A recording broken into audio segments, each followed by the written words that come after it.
funkcija reči u rečenici je služba reči u rečenici.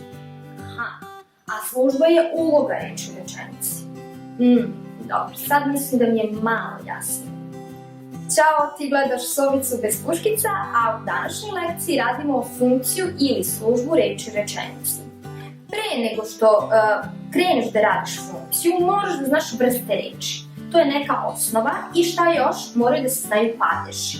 Dakle, vrste reči i padeži su neophodni da bi se radila funkcija. Ono što sam primetila da se recimo često greši jeste da za nešto što je pravi objekat se kaže da je subjekat ili za subjekat da se kaže da je objekat, pa hajdemo to da razjasnimo. Evo pogledaj rečenicu. Marko gleda film. Film, kada se menja po padežima, i u nominativu i u akuzativu oblički izgleda isto i glasi film. Ko šta film, koga šta, gledam film. Isti je oblik. Pa kada dobiješ ovako imenicu koja je muškog roda, ti prebaci u ženski rod. Pa će biti Marko gleda koga šta, seriju. Serija je u nominativu, ko šta serija, ali gledam koga šta, gledam seriju. I vidjet ćeš da je u pitanju akuzativ, tako ćeš znati da je pravi objekat, da nije subjekat. A pritom ne odgovara na pitanje subjekta, odgovara na pitanje koga šta. Evo nam ga subjekat, ko šta. Hajdemo dalje. Marko pažljivo čita dobru knjigu. Isto šta se često dešava. Za neku funkciju za koju ne znate šta je atribut, pa ne mora da znači da je atribut. I šta je uopšte atribut? Hajdemo redom. Pažljivo je odredba načina. Kako? Prilog za način pažljivo ima funkciju odredbe načina. Marko jasno nam je subjekat, čita jasno nam je predikat jer je glagol čitati.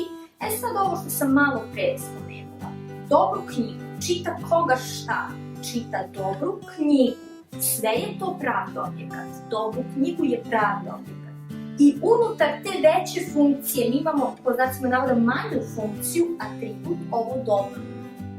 To je atribut. Atribut je funkcija unutar funkcije, tako da to nazovemo. Može da bude i recimo, ne mora uvek pridev da bude u funkciji atributa. Može recimo 100 od drveta, pa ovo od drveta ima funkciju atributa. Jer bliže određuje kakav je taj 100. Možemo da kažemo drveni 100. Pa to je to. Drveni atribut ili od drveta isto je atribut. Ovo se zove sintagma. Dobru knjigu, dobra knjiga, to je sintagma. Dalje, razgovarali smo o filmu. Kada imate glagol koji je neprelazni, znači neprelazan glagol, razgovarati, ne možemo kažemo razgovarati koga šta. Ne može. Možemo reći razgovarati o kome, o čemu. I čim zahteva predlog pre imenice, znači da ne može da bude pravi objekat, nego nepravi objekat. Razgovarali smo o filmu. Pravi objekat je kad imamo akuzativ bez predloga ili deoni genitiv. Pijem vodu, pijem vode. Znači deoni genitiv i akuzativ bez predloga su pravi objekat. Svaki drugi padež je zapravo nepravi objekat kada imate glagol koji je neprelazan. Dalje, Marko se gleda film. Kome čemu se gleda film? Marku. To je logički subjekat. Kome se gleda film? Marko želi da gleda film. U tom slučaju bi bio gramatički subjekat Marko, a film bi bio pravi objekat. U ovom slučaju, kome čemu se gleda ko šta? Ne koga šta, nego ko šta mu se gleda. Gleda mu se film. I onda je film gramatički subjekat.